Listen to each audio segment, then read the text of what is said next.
Hai, apa kabar semuanya? Semoga kabar Anda baik-baik saja. Terima kasih karena sudah memberikan support dan juga kesetiaan Anda untuk membangun channel Codot Film. Yuk kita lanjutkan alur ceritanya, sambil siapin kopi dan cemilan, setting suara volume full. Gasken. Para prajurit yang menjaga gerbang kota menjadi gugup saat melihat Cheng Jinwoo. Tetapi, ini tamu. Setelah Aisier selesai berbicara dengan ringan, dia memberi isyarat dengan dagunya, dan para prajurit dengan cepat membuka gerbang kota. Segera, sekelompok satria di kota keluar. Tuan Aisier, kami sudah lama menunggu. Di mana ayah? Di ruang tamu. Tahu. Nai diam-diam melirik Cheng Jinwoo dan bertanya padanya. Tuan Aisier, pria di belakangmu adalah. Dia tamu terhormat, tolong perlakukan dia dengan baik, kata Aisier dengan nada serius. Mendengar ini, semua ksatria menundukkan kepala dan memberi jalan bagi mereka berdua. Cheng Jinwoo mengikuti Aisier dan berjalan bersama ke bagian terdalam kastil. Setelah menuruni tangga sebentar, sebuah ruangan luas yang terlihat seperti ruang bos mulai terlihat. 039. Apakah ini ruang tamu? 039. Cheng Jinwoo melihat sekeliling. Kecuali pilar kuat yang menjulur ke langit di samping, sepertinya itu adalah tempat orang bertarung, seluruh ruang kosong. 039. Jika saya menelepon jauh-jauh, ini mungkin ruangan bos terakhir. 039. Ada kursi raksasa di altar di kedalaman ruang tamu, dan bangsawan iblis yang duduk di sana pasti adalah bos. Aisier dan Cheng Jinwoo berdiri di depan bos. Aisier. Kuot, bos berbicara lebih dulu. Ayah, ini? Sebelum Aisier menyelesaikan perkenalan, bos menatap dengan mata terbelalak begitu Cheng Jinwoo dan Cheng Jinwoo saling memandang. Murid bos gemetar. Kamu? Siapa yang kamu bawa kembali? Ayah, dia tamu. Meski Aisier buru-buru menjelaskan, bos masih sangat bersemangat. Tamu? Bagaimana bisa tamu datang dengan pasukan? Apa? Aisier kembali menatap Cheng Jinwoo. Di mana tentara yang dikatakan ayah? Bos menatap Cheng Jinwoo dari dekat, dan dengan gemetar berkata, Aisier, tidak bisakah kamu melihat? Sekelompok tentara bersembunyi di bayangannya. Mendengar ini, mata Cheng Jinwoo langsung berubah. Aisier terkejut dengan perubahan suasana yang tiba-tiba, dan dengan cepat mundur selangkah. Cheng Jinwoo tampak terkejut. Orang ini tampaknya memiliki indera pernapasan yang kuat.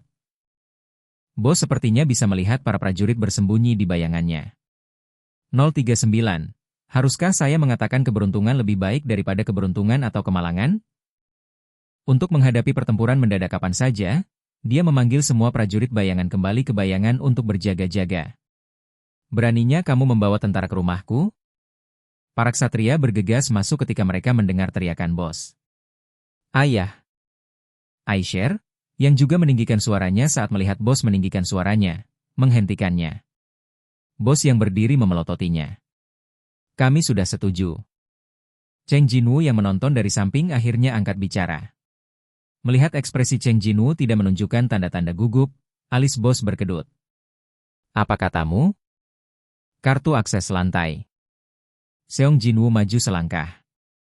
Selama kamu memberiku izin, aku akan pergi dengan tenang. Bos menelan ludahnya. 039. Apakah dia orang yang memusnahkan setan dengan kecepatan yang mencengangkan dan datang ke lantai atas? 039.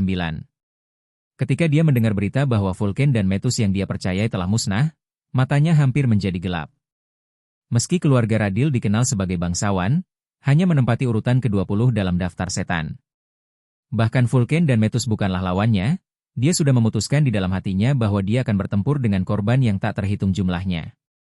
Tapi musuh yang begitu mengerikan menawarkan untuk mengangkat kakinya dan meninggalkan tempat ini. 039. Apakah Anda ingin mempercayainya? 039. Bos bertanya setengah percaya. Apakah ini satu-satunya permintaan? Juga. Cheng Jinwoo dengan cepat menjawab pertanyaan itu. Tahu itu akan menjadi seperti ini. Bos mengerutkan kening setelah mendengar jawaban yang diharapkan. Yang kuat selalu memiliki tuntutan yang tak ada habisnya. Saya tidak tahu berapa banyak tuntutan tidak masuk akal yang akan dia buat, bagaimana dia akan membenci keluarganya, Dan berapa banyak tentara yang akan dia provokasi hanya memikirkan hal ini membuat bos merasa kesal. Seperti yang diharapkan. Aku ingin meminjam orang ini sebentar. Saya melihat bahwa ketika kata-katanya berakhir, pria itu memeluk putrinya. Apa? Bos dan para ksatria mengeluarkan suara ketakutan, dan Cheng Jinwoo, yang tidak mengerti mengapa, melihat sekeliling. 039. Hah? Asher berkata dia tahu di mana semua lintasan atas berada. Anda akan membutuhkan bantuannya untuk menemukan kartu akses itu. Tapi... 039. Apakah saya mengatakan sesuatu yang salah? 039.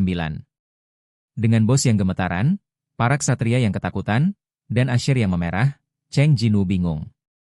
Bab 103 Semut, pergi ke darat. Memimpin? Setelah mendengarkan penjelasan Aisier dan janji Cheng Jinwoo, bos akhirnya tenang. Ia duduk kembali di kursi. 039. Selama kartu akses dan membantu dia memimpin jalan? Setelah dikurung di tempat ini, aku selalu mendengar perintah untuk melindungi tempat ini di pikiranku. Perintah tidak wajib, tetapi seperti makan saat lapar dan tidur saat mengantuk, secara naluriah Anda ingin mematuhi perintah. Oleh karena itu, ketika dia mendengar bahwa tentara kulit hitam menerobos masuk dan sedang berburu setan, hati bos tenggelam, berpikir bahwa apa yang akan datang masih akan datang. Menurut laporan pengintai, ada sekelompok musuh yang sama sekali berbeda dari tentara kulit hitam sebelumnya. Monster bernapas api, ksatria besar, dan ksatria yang memakai helm dengan bulu panjang, pasukan yang dipimpin oleh mereka tidak dapat menjamin kemenangan bahkan jika keluarga Radile menggunakan semua kekuatan tempur mereka. Untuk memusnahkan mereka, keluarga Radile bersiap untuk menyerang dengan seluruh pasukan. Tapi tidak ada apa-apa tentang pria di depannya dalam laporan itu.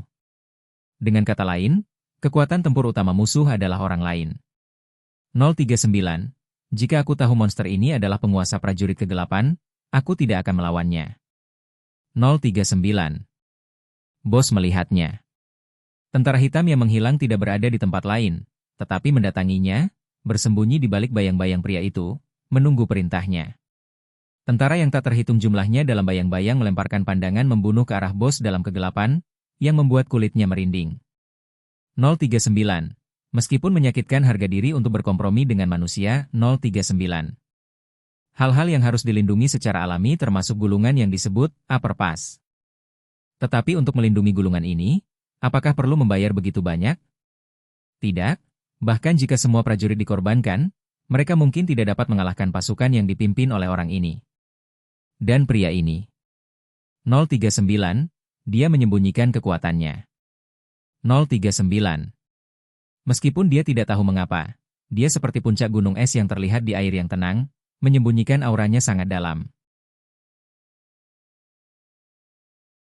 Menghadapi musuh yang belum diketahui kekuatannya merupakan hal yang sangat menakutkan.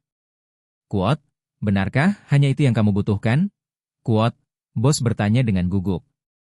Karena menyerahkan kartu akses dapat melindungi segalanya, tidak perlu menahannya. Saya melindungi sesuatu yang lebih penting daripada kartu akses, sehingga tidak dianggap sebagai pelanggaran perintah. Cheng Jinwoo mengangguk. Quote, kamu tidak akan menyakiti putriku, bukan? Mendengar ini, Aisier juga menoleh.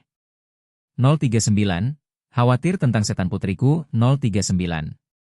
Cheng Jinwoo merasakan hal baru sambil menegaskannya lagi. Bos tersenyum setelah berpikir sejenak. Maka lakukanlah. Setelah memutuskan untuk menyerahkan pas akses ke pihak lain, ketegangan bos langsung mereda. Karena bencana yang telah lama diramalkan dapat dicegah dengan sobekan kertas, tidak mengherankan jika seluruh dunia merayakannya. Quote, tidak, tolong lakukan, terima kasih. Quote, bos menunjukkan senyum cerah. Cheng Jinwoo, yang mengira dia akan berjuang untuk mendapatkan izin, juga membuang pikirannya. 039, Aisier dan ayahnya memiliki karakter yang sangat mirip. 039. Dia tidak bisa menahan tawa. Apakah ini juga pengaturan sistem? Atau seperti yang dia katakan? Cheng Jinwoo, yang pulih dari pikirannya, menjawab bos yang sedang menunggu jawaban. Aku menepati janjiku. Sehat. Bos mengangkat tangannya sebagai sinyal, dan para prajurit di samping membawa sebuah gulungan besar dan meletakkannya di depan Cheng Jinwoo. Oke guys, jangan lupa like, comment, share, and subscribe di channel Codot Film. See you next video. Peace out and bye-bye.